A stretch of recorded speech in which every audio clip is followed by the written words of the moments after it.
Hey, this is Rob Zombie, and you're watching Loudwire.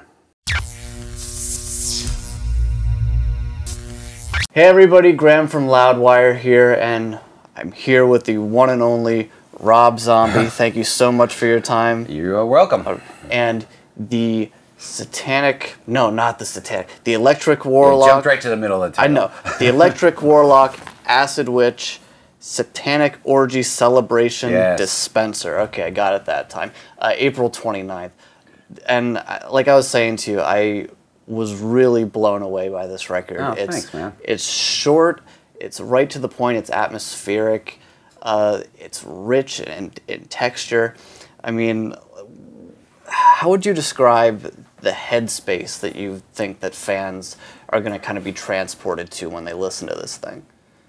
Well, I think that's it, the headspace. I mean, because I was thinking about when we're making the record, how we used to listen to records. I mean, no one really, some people do, but most people don't now. Well, you'd put on headphones and you'd just zone out to the whole record. Yeah. Like it was a trip, from start to finish. And it felt like you had a beginning, a middle, and an end, and it kind of flowed that way. But when you start, cherry picking off iTunes, listening to music that way, it doesn't, because sometimes people just like, I don't like that song. Yeah, but when that song's next to this song and that song, it makes more sense sometimes.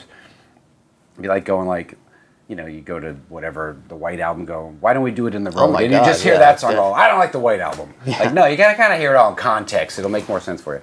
And that was sort of the way I put it. I felt when I was putting it together, and that was sort of the headspace I was hoping people would ingest it with.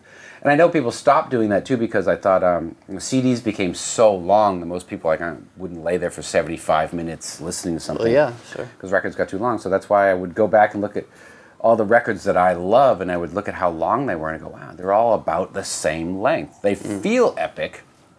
Like you'd think as a kid, like, oh, Kiss Destroyer, that record's epic.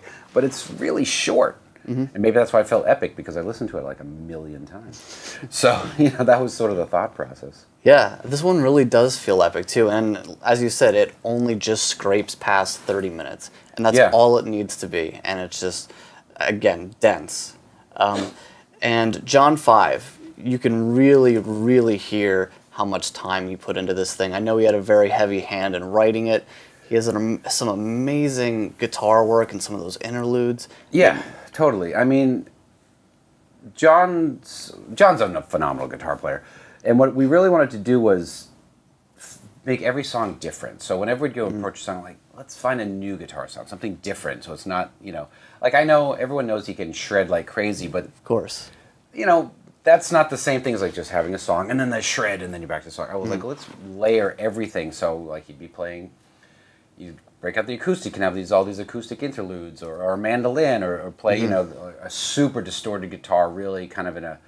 And sometimes actually I've said this before, but I'd be like, stop playing so good. Stop playing because so sometimes good. when he doubles guitars, he's so tight that it would still sound like one guitar. So we'd almost have to like purposely make it shittier, to make it denser. It's kind of funny because he's too good for his own good. But yeah, no, I mean that's why I love working with John, because any crazy thing that we come up together, it can happen. And that's not always a luxury you have. I've been trapped in that situation before, and it's like, and I have no patience, and I don't need it with him because he's so fast. Like we can just sit there and he can think as fast as we can work together. It's not like, oh, let me go away, work on it, and come back, because he knows, like, in 30 seconds I'll be bored with it if it's not right. But it doesn't matter. It's never a problem. I mean, we've been working together. I've worked with him longer now than I've worked with anybody, I think. So last time I talked to you, you predicted that While Everyone's Fucking in a UFO is going to be the next fan favorite. I know you've only gotten to play it once, but fans have been able to listen to it for a long time. Yeah. Have you been able to gauge the fan response to it? I mean, it seems like people really dig it. I mean, like I said, I only played it once, and it went over really good, and people knew the words, and on a couple songs, which was really surprising, like Get High and Gore Horror. Yeah. With this Roxy gig, people knew the words and were singing along. I was like, you got to be kidding me. Yeah. So yeah, I mean, I think it's because I don't know what it is. People seem to be latching onto the songs, and with this record so far, we've made 6 videos. The goal is to make something special for each song, because I feel that that's what makes them connect. Because it became, music and visuals became so inseparable that if a song didn't have a video or some visual component, it almost seemed like it got forgotten. Because on my first solo record, I made a video for every song, and it seems like no matter what song we play off the record, people really know it, and I feel that has a lot to do with it. So that was sort of the goal with this one too. Yeah, I'm a big fan of music videos too. I'm very glad the art of that is not dead, despite where MTV is. In fact, it seems like it's back in a way, because once MTV stopped playing videos, it did have a little bit of like, what's the point? For a while. But now, because of YouTube and Vivo or whatever, I mean, you make videos and they're getting seen more than they probably ever got seen on MTV, because you watch millions and millions and millions of views. Maybe it's the same guy watching it a million times. That's the thing I'm not really sure about. But yeah, it's great. Yeah, it's really different now. It is great. I have kind of a prediction for another fan favorite. I think that Consecrated Vampire is going to be another fan favorite off of this thing. Yeah, that was popular. We did that at the Roxy. Yeah. And that was the second video we put out. I mean, no one's ever sure what to call the songs. Like label, because I figure Get High would be the part of that title that everybody remembers. So I always call it that. Gotcha. But yeah, no, that seems to be one people really love. The music's funny now, because you put out a song and the way people comment on it, it just cracks me up. Like you just don't, but it just goes to prove like music. The way people hear music is so funny. Where like someone's like, "It sounds exactly like the old stuff. How come it never sounds like the old stuff?" Like every comment will contradict the one before it. So I'm like, it is bizarre. You just make it and see where it goes. That's the.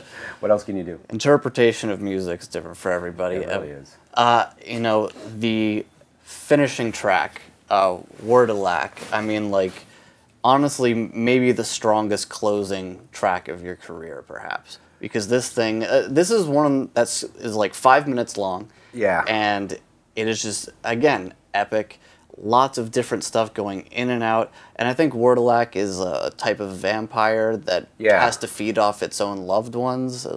Yeah, the idea came from that movie Black Sabbath, the Boris Karloff movie. Yeah. There's one of the stories is Word of Lack. And yeah, I love that song. We played it live, I mean just in rehearsal, and it's one of those great songs where you can recreate. It sounds exactly like the record. That's the great thing I love about this record. There wasn't that much studio stuff going on, so when we play it, we go, God damn, it sounds just like the record. Sometimes you get in the studio for too long, you start monkeying around too much, and you go, fuck, are we gonna play this song? Yeah.